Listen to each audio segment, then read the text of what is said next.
ಆಕಾಶವಾಣಿ ಪ್ರಚಲಿತ ವಿದ್ಯಮಾನ. ಇಂದಿನ ವಿಷಯ ಕೃಷಿ ಯಾಂತ್ರೀಕರಣದ ಉಪಯೋಜನೆ. ಕೃಷಿ ಯಾಂತ್ರೀಕರಣದ ಮೂಲಕ ಕೃಷಿಯನ್ನು ಬಲಪಡಿಸಿ ಉತ್ಪಾದಕತೆಯನ್ನು ಹೆಚ್ಚಿಸುವುದು. ಬರಹ ಕೃಪೆ ಕೇಂದ್ರ ವಾರ್ತಾ ಶಾಖೆ ಬೆಂಗಳೂರು. ಓದುತ್ತಿರುವವರು ಗಿರೀಶ್ ಮೇರ್ವೆ.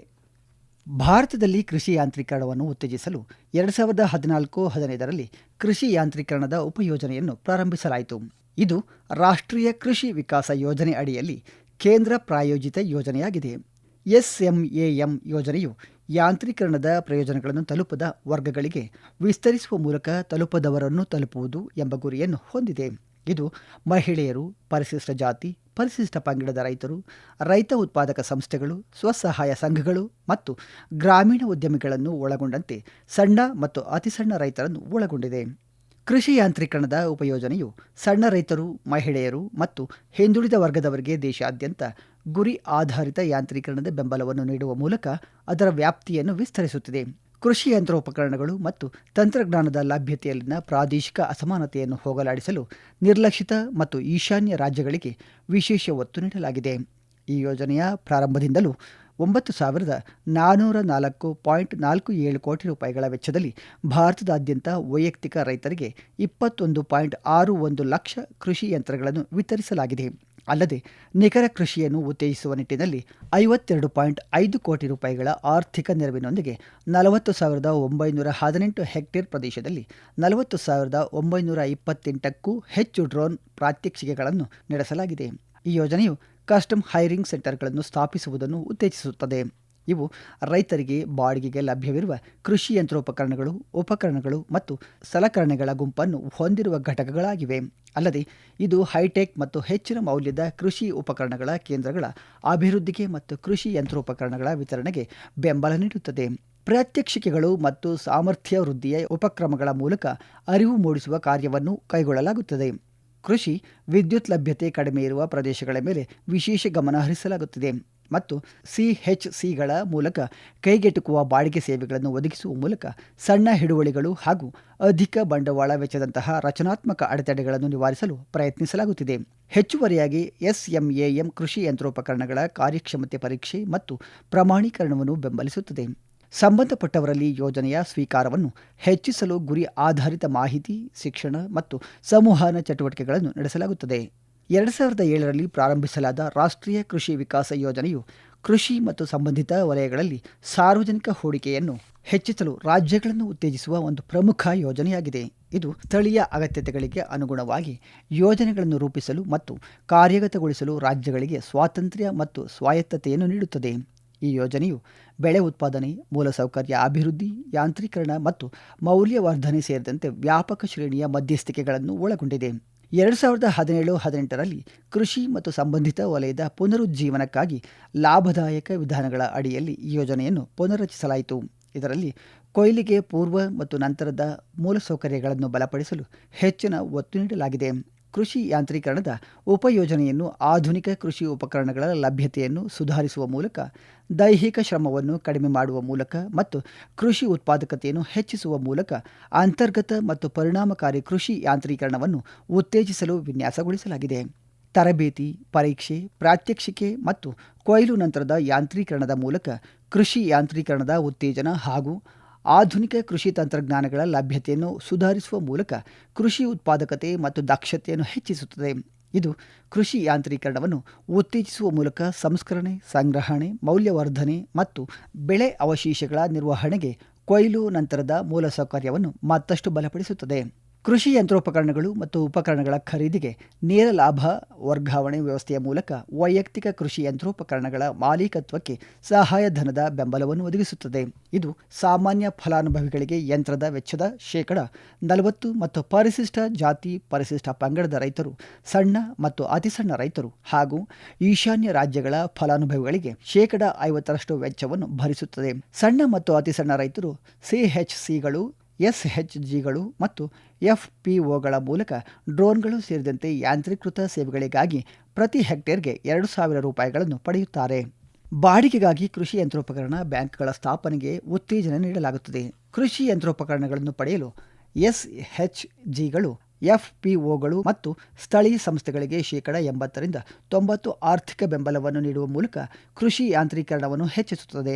CHCಗಳಿಗೆ 250 ಲಕ್ಷ ರೂಪಾಯಿವರೆಗಿನ ಯೋಜನೆಗಳಿಗೆ ಯೋಜನಾ ವೆಚ್ಚದ 40% ಆರ್ಥಿಕ ನೆರವು ಲಭ್ಯವಿದ್ದರೆ, FMBಗಳು 30 ಲಕ್ಷ ರೂಪಾಯಿವರೆಗಿನ ಯೋಜನೆಗಳಿಗೆ 80% ಬೆಂಬಲವನ್ನು ಪಡೆಯುತ್ತವೆ. ಹೈಟೆಕ್ ಮತ್ತು ಹೆಚ್ಚಿನ ಉತ್ಪಾದಕತೆಯ ಸಲಕರಣೆಗಳ ಕೇಂದ್ರಗಳನ್ನು ಸ್ಥಾಪನೆ ಮಾಡಿ ಕಾರ್ಯಾಚರಣೆಯ ದಕ್ಷತೆಯನ್ನು ಸುಧಾರಿಸಲು ಮತ್ತು ಹೆಚ್ಚಿನ ಮೌಲ್ಯದ ಉಪಕರಣಗಳ ಲಭ್ಯತೆಯನ್ನು ಹೆಚ್ಚಿಸಲು ಬೆಳೆ ನಿರ್ದಿಷ್ಟ ಚಟುವಟಿಕೆಗಳಿಗಾಗಿ ಸುಧಾರಿತ ಹೆಚ್ಚಿನ ಸಾಮರ್ಥ್ಯದ ಯಂತ್ರೋಪಕರಣಗಳನ್ನು ಒದಗಿಸಲಾಗುತ್ತದೆ. ಈಶಾನ್ಯ ಪ್ರದೇಶದಲ್ಲಿ ಕೃಷಿ ಯಾಂತ್ರೀಕರಣದ ಉತ್ತೇಜನಕ್ಕಾಗಿ ಸಣ್ಣ ಯಂತ್ರಗಳಿಗೆ ಶೇಕಡ 100ವರೆಗಿನ ಸಹಾಯಧನ ಮತ್ತು ಕೃಷಿ ಯಂತ್ರೋಪಕರಣ ಬ್ಯಾಂಕ್ಗಳಿಗೆ ಶೇಕಡ 95 ಬೆಂಬಲ ಸೇರಿದಂತೆ ಪ್ರದೇಶ ನಿರ್ದಿಷ್ಟ ಮಧ್ಯಸ್ಥಿಕೆಗಳ ಮೂಲಕ ಈಶಾನ್ಯ ರಾಜ್ಯಗಳಲ್ಲಿ ಹೆಚ್ಚಿನ ಬೆಂಬಲವನ್ನು ಒದಗಿಸುತ್ತದೆ. SMAM ಅಡಿಯಲ್ಲಿ 2014-15ರಿಂದ 2025-26ರವರೆಗೆ 9,404.47 ಕೋಟಿ ರೂಪಾಯಿಗಳ ಕೇಂದ್ರ ಸಹಾಯವು ರೈತರಿಗೆ ವೈಯಕ್ತಿಕವಾಗಿ 21.61 ಲಕ್ಷ ಯಂತ್ರಗಳ ವಿತರಣೆಗೆ ಬೆಂಬಲ ನೀಡಿದೆ. ಹೆಚ್ಚುವರಿಯಾಗಿ ಇದು 27,554 ಕಸ್ಟಮ್ ಹೈರಿಂಗ್ ಸೆಂಟರ್ಗಳು, 646 ಹೈಟೆಕ್ ಹಬ್ಗಳು ಮತ್ತು 25,608 ಕೃಷಿ ಯಂತ್ರೋಪಕರಣಗಳ ಬ್ಯಾಂಕ್ಗಳ ಸ್ಥಾಪನೆಗೆ ಬೆಂಬಲ ನೀಡಿದೆ. SMAM ಅಡಿಯಲ್ಲಿ ವೈಯಕ್ತಿಕ ಕೃಷಿ ಯಂತ್ರೋಪಕರಣಗಳ ಮಾಲೀಕತ್ವಕ್ಕಾಗಿನ ಫಲಾನುಭವಿಗಳ ಸಂಖ್ಯೆಯು 2020-21ರಲ್ಲಿದ್ದ 2.07 ಲಕ್ಷದಿಂದ 2024-25ರಲ್ಲಿ 2.32 ಲಕ್ಷಕ್ಕೆ ಏರಿಕೆಯಾಗಿದೆ. ಇದು ಯೋಜನೆಯ ವ್ಯಾಪ್ತಿಯಲ್ಲಿನ ಒಟ್ಟಾರೆ ವಿಸ್ತರಣೆಯನ್ನು ಪ್ರತಿಬಿಂಬಿಸುತ್ತದೆ. ಈ ಯೋಜನೆಯು ಕೇಂದ್ರ ಮತ್ತು ರಾಜ್ಯ ಸರ್ಕಾರಗಳ ನಡುವಿನ ವೆಚ್ಚ ಹಂಚಿಕೆ ವ್ಯವಸ್ಥೆಯನ್ನು ಅನುಸರಿಸುತ್ತದೆ. ಹೆಚ್ಚಿನ ರಾಜ್ಯಗಳಿಗೆ ನಿಧಿಯ ಮಾದರಿಯು 60-40ರಷ್ಟಿದ್ದರೆ, ಈಶಾನ್ಯ ಮತ್ತು ಹಿಮಾಲಯದ ರಾಜ್ಯಗಳಿಗೆ ಇದು 90-10ರಷ್ಟಿದೆ. ಕೇಂದ್ರಾಡಳಿತ ಪ್ರದೇಶಗಳ ವಿಷಯದಲ್ಲಿ 100% ಕೇಂದ್ರದ ನಿಧಿಯನ್ನು ಒದಗಿಸಲಾಗುತ್ತದೆ. ಈ ವಿಭಿನ್ನ ನಿಧಿಯ ರಚನೆಯು ವೈವಿಧ್ಯಮಯ ಪ್ರಾದೇಶಿಕ ಸನ್ನಿವೇಶಗಳಲ್ಲಿ ಯಾಂತ್ರೀಕರಣದ ವ್ಯಾಪಕ ಅಳವಡಿಕೆಗೆ ಅನುಕೂಲ ಮಾಡಿಕೊಡುತ್ತದೆ. SMAM ಡ್ರೋನ್ ಆಧಾರಿತ ಕೃಷಿಯನ್ನು ಹೇಗೆ ವಿಸ್ತರಿಸುತ್ತಿದೆ? ಕೃಷಿ ಯಾಂತ್ರೀಕರಣದ ಉಪಯೋಜನೆಯು ಕೃಷಿ ಕಾರ್ಯಾಚರಣೆಗಳನ್ನು ಸುಧಾರಿಸಲು ಡ್ರೋನ್ಗಳ ಬಳಕೆಯನ್ನು ಉತ್ತೇಜಿಸುತ್ತದೆ. ಯೋಜನೆಯಡಿ 52.50 ಕೋಟಿ ರೂಪಾಯಿಗಳ ಆರ್ಥಿಕ ಬೆಂಬಲದೊಂದಿಗೆ ಭಾರತೀಯ ಕೃಷಿ ಸಂಶೋಧನಾ ಮಂಡಳಿಯು ದೇಶಾದ್ಯಂತ ದೊಡ್ಡ ಪ್ರಮಾಣದ ಕ್ಷೇತ್ರ ಪ್ರಾತ್ಯಕ್ಷಿಕೆಗಳ ಮೂಲಕ ಡ್ರೋನ್ ಅಳವಡಿಕೆಯನ್ನು ಉತ್ತೇಜಿಸಿದೆ. 2023ರಲ್ಲಿ ಪ್ರಾರಂಭವಾದ ಲಖ್ಪತಿ ದೀದಿ ಉಪಕ್ರಮವು ಮೇ 2026ರ ಹೊತ್ತಿಗೆ 3.07 ಕೋಟಿ ಗ್ರಾಮೀಣ ಮಹಿಳೆಯರನ್ನು ಉದ್ಯಮಿಗಳನ್ನಾಗಿ ಮಾಡಿದೆ. ಈ ಉಪಕ್ರಮವು ಸ್ವಸಹಾಯ ಸಂಘಗಳೊಂದಿಗೆ ಸಂಬಂಧ ಹೊಂದಿರುವ ಮಹಿಳೆಯರಿಗೆ ವಾರ್ಷಿಕ ರು 1 ಲಕ್ಷಕ್ಕೂ ಹೆಚ್ಚಿನ ಕುಟುಂಬ ಆದಾಯವನ್ನು ಗಳಿಸಲು ಸಹಕರಿಸಿ ಸಬಲೀಕರಣಗೊಳಿಸುತ್ತದೆ. ವ್ಯಾಪಕ ಅಳವಡಿಕೆಯನ್ನು ಸುಲಭಗೊಳಿಸಲು SMAM ಡ್ರೋನ್ ಖರೀದಿ ಮತ್ತು ಪ್ರಾತ್ಯಕ್ಷಿಕೆಗಳಿಗಾಗಿ ಆರ್ಥಿಕ ನೆರವು ನೀಡುತ್ತದೆ. ICAR ಸಂಸ್ಥೆಗಳು, KVKಗಳು ಮತ್ತು ರಾಜ್ಯ ಕೃಷಿ ವಿಶ್ವವಿದ್ಯಾಲಯಗಳಂತಹ ಅರ್ಹ ಸಂಸ್ಥೆಗಳು ಈ ಚಟುವಟಿಕೆಗಳಿಗಾಗಿ ಪ್ರತಿ ಡ್ರೋನ್ಗೆ 10 ಲಕ್ಷ ರೂಪಾಯಿಗಳವರೆಗೆ 100% ಆರ್ಥಿಕ ಬೆಂಬಲವನ್ನು ಪಡೆಯುತ್ತವೆ. ರೈತ ಉತ್ಪಾದಕ ಸಂಸ್ಥೆಗಳು 75%ವರೆಗೆ ಅನುದಾನ ಬೆಂಬಲಕ್ಕೆ ಅರ್ಹವಾಗಿವೆ. ಹೆಚ್ಚುವರಿಯಾಗಿ ಸೇವಾ ಮಾದರಿಗಳ ಮೂಲಕ ಡ್ರೋನ್ಗಳನ್ನು ಬಳಸುವ ಏಜೆನ್ಸಿಗಳಿಗೆ ಪ್ರತಿ ಹೆಕ್ಟೇರ್ಗೆ 6,000 ರೂಪಾಯಿಗಳ ಆಕಸ್ಮಿಕ ವೆಚ್ಚದೊಂದಿಗೆ ಬೆಂಬಲ ನೀಡಲಾಗುತ್ತದೆ. ಇದಲ್ಲದೆ SMAM ಅಂತರ್ಗತಗೊಳಿಸುವಿಕೆಗೆ ಹೆಚ್ಚಿನ ಒತ್ತು ನೀಡುತ್ತದೆ ಮತ್ತು ಒಟ್ಟು ನಿಧಿಯ 30%ವನ್ನು ಮಹಿಳಾ ರೈತರಿಗಾಗಿ ಮೀಸಲಿಡುತ್ತದೆ. ಈ ನಿಬಂಧನೆಯು ಕೃಷಿ ಯಂತ್ರೋಪಕರಣಗಳಿಗೆ ಅವರ ಪ್ರವೇಶವನ್ನು ಸುಧಾರಿಸುವ ಮತ್ತು ಯಾಂತ್ರೀಕೃತ ಕೃಷಿ ವ್ಯವಸ್ಥೆಗಳಲ್ಲಿ ಹೆಚ್ಚಿನ ಭಾಗವಹಿಸುವಿಕೆಯನ್ನು ಉತ್ತೇಜಿಸುವ ಗುರಿಯನ್ನು ಹೊಂದಿದೆ. ಅಂತರವನ್ನು ಕಡಿಮೆ ಮಾಡುವುದು ಬೆಳವಣಿಗೆಯನ್ನು ಹೆಚ್ಚಿಸುವುದಕ್ಕಾಗಿ SMAM ಪರಿಣಾಮಕಾರಿಯಾಗಿದೆ.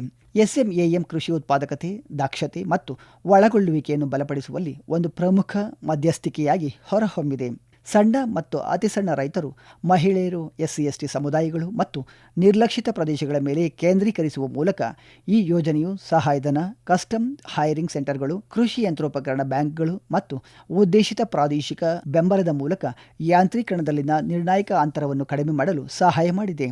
ತರಬೇತಿ ಪ್ರಾತ್ಯಕ್ಷಿಕೆಗಳು, ಕೊಯ್ಲು ನಂತರದ ನಿರ್ವಹಣೆ ಮತ್ತು ಡ್ರೋನ್ಗಳಂತಹ ಉದಯೋನ್ಮುಖ ತಂತ್ರಜ್ಞಾನಗಳಿಗೆ ನೀಡಲಾದ ಒತ್ತು ಕೃಷಿಯನ್ನು ಆಧುನೀಕರಿಸುವ ದೂರದೃಷ್ಟಿಯ ವಿಧಾನವನ್ನು ಪ್ರತಿಬಿಂಬಿಸುತ್ತದೆ.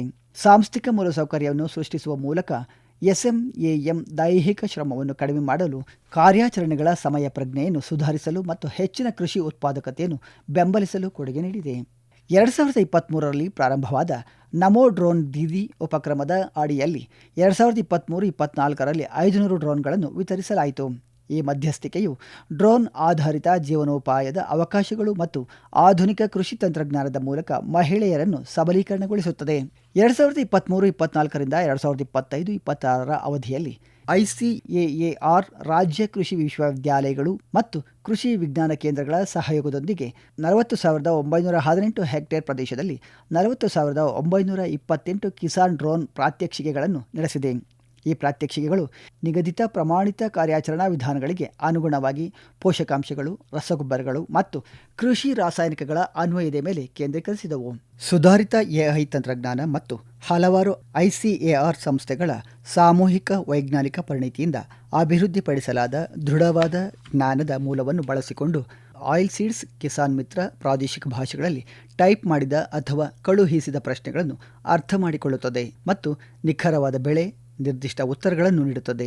ರೈತರಿಗೆ ಯಾವುದೇ ವಿಶೇಷ ಆ್ಯಪ್ ಅಥವಾ ಇಂಟರ್ನೆಟ್ ಬ್ರೌಸರ್ ಅಗತ್ಯವಿಲ್ಲ. ಪರಿಚಿತವಿರುವ ವಾಟ್ಸಪ್ ಇಂಟರ್ಫೇಸ್ ಮಾತ್ರ ಸಾಕು. ಈ ಚಾಟ್ಬಾಟ್ ತಳಿಗಳ ಆಯ್ಕೆ, ಕೃಷಿ ಪದ್ಧತಿಗಳು, ಕೀಟ ಮತ್ತು ರೋಗ ನಿರ್ವಹಣೆ, ನೀರಾವರಿ ವೇಳಾಪಟ್ಟಿ, ಕಟಾವಿನ ನಂತರದ ಮಾರ್ಗದರ್ಶನ ಮತ್ತು ಬೀಜಗಳ ಲಭ್ಯತೆ ಸೇರಿದಂತೆ ಸಂಪೂರ್ಣ ಬೆಳೆ ಚಕ್ರವನ್ನು ಒಳಗೊಳ್ಳುತ್ತದೆ.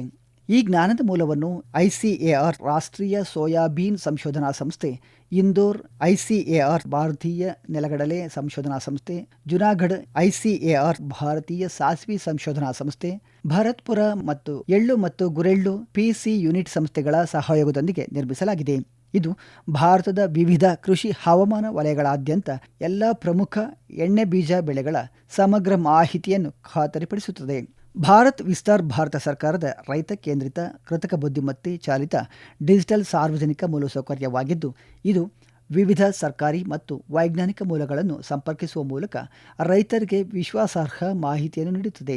ಈ ವೇದಿಕೆಯಲ್ಲಿ ರೈತರು ಹವಾಮಾನ, ಮಾರುಕಟ್ಟೆ ಬೆಲೆಗಳು, ಕೀಟಗಳು ಮತ್ತು ರೋಗಗಳು, ಮಣ್ಣಿನ ಆರೋಗ್ಯ, ಬೆಳೆ ನಿರ್ವಹಣೆ ಮತ್ತು ಕನಿಷ್ಠ 10 ಪ್ರಮುಖ ಕೇಂದ್ರ ಸರ್ಕಾರದ ಯೋಜನೆಗಳಿಗೆ ಸಂಬಂಧಿಸಿದ ಮಾಹಿತಿ ಮತ್ತು ಸ್ಥಿತಿಯನ್ನು ವೀಕ್ಷಿಸಲು ಸಾಧ್ಯವಾಗುತ್ತದೆ. ಭಾರತ್ ವಿಸ್ತಾರ್ ಅನ್ನು ವಾಯ್ಸ್ ಫಸ್ಟ್ AI ಆಗಿ ವಿನ್ಯಾಸಗೊಳಿಸಲಾಗಿದೆ. ಇದರಿಂದಾಗಿ ಸರಳ ಫೀಚರ್ ಫೋನ್ ಹೊಂದಿರುವ ರೈತರು ಸಹ ಕರೆ ಮಾಡುವ ಮೂಲಕ ಅದರ ಪ್ರಯೋಜನ ಪಡೆಯಬಹುದು. ಇದಕ್ಕಾಗಿ ಧ್ವನಿ ಇನ್ಪುಟ್, ಔಟ್ಪುಟ್, ವೆಬ್ಸೈಟ್ ಮತ್ತು ಮೊಬೈಲ್ ಸೈಟ್ ಚಾಟ್ ಬಾಟ್ನಂತಹ ಸೌಲಭ್ಯಗಳೊಂದಿಗೆ ದೂರವಾಣಿ ಸಹಾಯವಾಣಿ ಸಂಖ್ಯೆ 155261 ಪ್ಲಾಟ್ಫಾರ್ಮ್ಗೆ ಲಿಂಕ್ ಮಾಡಲಾಗಿದೆ. ಭಾರತ್ ವಿಸ್ತಾರ್ ಭಾರತೀಯ ಹವಾಮಾನ ಇಲಾಖೆಯಿಂದ ಹವಾಮಾನ ಮಾಹಿತಿ, ಅಗ್ಮಾರ್ಕೆಟ್ನಿಂದ ಮಾರುಕಟ್ಟೆ ಬೆಲೆಗಳು, ರಾಷ್ಟ್ರೀಯ ಕೀಟ ಕಣ್ಗಾವಲು ವ್ಯವಸ್ಥೆ ಮೂಲಕ ಕೀಟ ಮತ್ತು ರೋಗ ನಿರ್ವಹಣೆ, ಅಗ್ರಿಸ್ಟಾಕ್ ಡೇಟಾ ಮತ್ತು 10 ಕೇಂದ್ರ ಸರ್ಕಾರದ ಯೋಜನೆಗಳ ಮಾಹಿತಿಯನ್ನು ಸಂಯೋಜಿಸಿದೆ. ಇದರೊಂದಿಗೆ ಯೋಜನೆಯ ವಿವರಗಳು, ಅರ್ಜಿ ಸ್ಥಿತಿ, ಪ್ರಯೋಜನ ಟ್ರ್ಯಾಕಿಂಗ್ ಮತ್ತು ದೂರು ನೋಂದಣಿ ಮತ್ತು ಪರಿಹಾರ ಸ್ಥಿತಿಯನ್ನು ವೀಕ್ಷಿಸುವ ಸೌಲಭ್ಯಗಳನ್ನು ಸಹ ಸಂಯೋಜಿಸಲಾಗಿದೆ. ಇದರಿಂದಾಗಿ ರೈತರು ಕಚೇರಿಗಳು ಅಥವಾ ವಿವಿಧ ಪೋರ್ಟಲ್ಗಳಿಗೆ ಪದೇ ಪದೇ ಭೇಟಿ ನೀಡಬೇಕಾಗಿಲ್ಲ. ಭಾರತ್ ವಿಸ್ತಾರನ್ನು ಕೃಷಿ ಕ್ಷೇತ್ರಕ್ಕಾಗಿ ನಿರ್ದಿಷ್ಟವಾಗಿ ಸಿದ್ಧಪಡಿಸಲಾದ ರೈತ ಕೇಂದ್ರಿತ ಕೃತಕ ಬುದ್ಧಿಮತ್ತೆ ಚಾಲಿತ ಡಿಜಿಟಲ್ ಸಾರ್ವಜನಿಕ ಮೂಲಸೌಕರ್ಯ ಆಗಿ ವಿನ್ಯಾಸಗೊಳಿಸಲಾಗಿದೆ. ಇದು ಪ್ಲಗ್ ಅಂಡ್ ಪ್ಲೇ ಮಾದರಿಯಲ್ಲಿ ಕಾರ್ಯನಿರ್ವಹಿಸುತ್ತದೆ. ಇದರಿಂದ ವಿವಿಧ ಸರ್ಕಾರಿ, ವೈಜ್ಞಾನಿಕ ಮತ್ತು ಮಾರುಕಟ್ಟೆ ಸಂಬಂಧಿತ ವ್ಯವಸ್ಥೆಗಳನ್ನು ಸುಲಭವಾಗಿ ಸಂಪರ್ಕಿಸಬಹುದು. ಈ ವೇದಿಕೆಯು ಪರಿಶೀಲಿಸಿದ ಮತ್ತು ಸುರಕ್ಷಿತ ಮಾಹಿತಿಯನ್ನು ಆಧರಿಸಿದೆ, ಬಹು ಮಾದರಿ ಮತ್ತು ಬಹುಭಾಷಾ ಪ್ರವೇಶವನ್ನು ಒದಗಿಸುತ್ತದೆ ಮತ್ತು ದೊಡ್ಡ ಪ್ರಮಾಣದ ಪರಿಣಾಮವನ್ನು ಸೃಷ್ಟಿಸಲು ವಿವಿಧ ರಾಜ್ಯ ಸರ್ಕಾರಗಳು ತಮ್ಮ ಮಟ್ಟದಲ್ಲಿ ಅಳವಡಿಸಿಕೊಳ್ಳಬಹುದಾದ ಚೌಕಟ್ಟನ್ನು ಒದಗಿಸುತ್ತದೆ. ಭಾರತ್ ವಿಸ್ತಾರನ್ನು ಭಾರತ ಸರ್ಕಾರವು ಕೃತಕ ಬುದ್ಧಿಮತ್ತೆ ಚಾಲಿತ ಕೃಷಿ ಮೂಲಸೌಕರ್ಯವಾಗಿ ಅಭಿವೃದ್ಧಿಪಡಿಸುತ್ತಿದೆ. ವಾಯ್ಸ್ ಫಸ್ಟ್ AI ಮೂಲಕ ದೇಶಾದ್ಯಂತ ರೈತರನ್ನು ತಲುಪಲು ವಿಶೇಷ ಒತ್ತು ನೀಡಲಾಗಿದೆ. ಇದರಿಂದಾಗಿ ಫೀಚರ್ ಫೋನ್ ಬಳಕೆದಾರರು ಸಹ ದೂರವಾಣಿ ಮೂಲಕ ಈ ಸೇವೆಯ ಪ್ರಯೋಜನ ಪಡೆಯಬಹುದು. ಹಂತ 1ರಲ್ಲಿ ಮಹಾರಾಷ್ಟ್ರ, ಬಿಹಾರ ಮತ್ತು ಗುಜರಾತ್ನಂತಹ ರಾಜ್ಯಗಳನ್ನು ವೇದಿಕೆಗೆ ಸಂಪರ್ಕಿಸಲಾಗಿದೆ ಮತ್ತು ಇದನ್ನು ಭವಿಷ್ಯದಲ್ಲಿ ಇತರ ರಾಜ್ಯಗಳು ಮತ್ತು ಹೆಚ್ಚಿನ ಭಾರತೀಯ ಭಾಷೆಗಳಿಗೆ ವಿಸ್ತರಿಸಲಾಗುವುದು. ಇದು ರೈತರಿಗೆ ಪ್ರಯೋಜನಕಾರಿಯಾಗುವ ರಾಷ್ಟ್ರೀಯ ಮಟ್ಟದ ಕೃಷಿ ಡಿಜಿಟಲ್ ನೆಟ್ವರ್ಕ್ ಆಗಿ ಕೆಲಸ ಮಾಡುತ್ತದೆ. ಭಾರತ್ ವಿಸ್ತಾರ್ ಭಾರತೀಯ ಕೃಷಿ ಸಂಶೋಧನಾ ಮಂಡಳಿಯ ಅಭ್ಯಾಸಗಳ ಪ್ಯಾಕೇಜ್, ಬೆಳೆ ನಿರ್ವಹಣೆ ಮತ್ತು ಮಣ್ಣಿನ ಆರೋಗ್ಯ ಕಾರ್ಡ್ಗಳ ಆಧಾರದ ಮೇಲೆ ಮಣ್ಣಿನ ಸಲಹೆಯನ್ನು ಒಳಗೊಂಡಿದೆ. ಇದರಿಂದ ರೈತರು ವೈಜ್ಞಾನಿಕ ಮತ್ತು ಸ್ಥಳ ನಿರ್ದಿಷ್ಟ ಸಲಹೆಗಳನ್ನು ಪಡೆಯಬಹುದು. ಇದುವರೆಗೂ ಪ್ರಚಲಿತ ವಿದ್ಯಮಾನ ಕೇಳಿದಿರಿ. ಪ್ರಧಾನ ಸಂಪಾದಕರು ಆಕಾಶವಾಣಿ ಬೆಂಗಳೂರು ಸುದ್ದಿ ವಿಭಾಗದ ಸಹಾಯಕ ನಿರ್ದೇಶಕರಾದ ಸುಹಾಸ್ ಆರ್.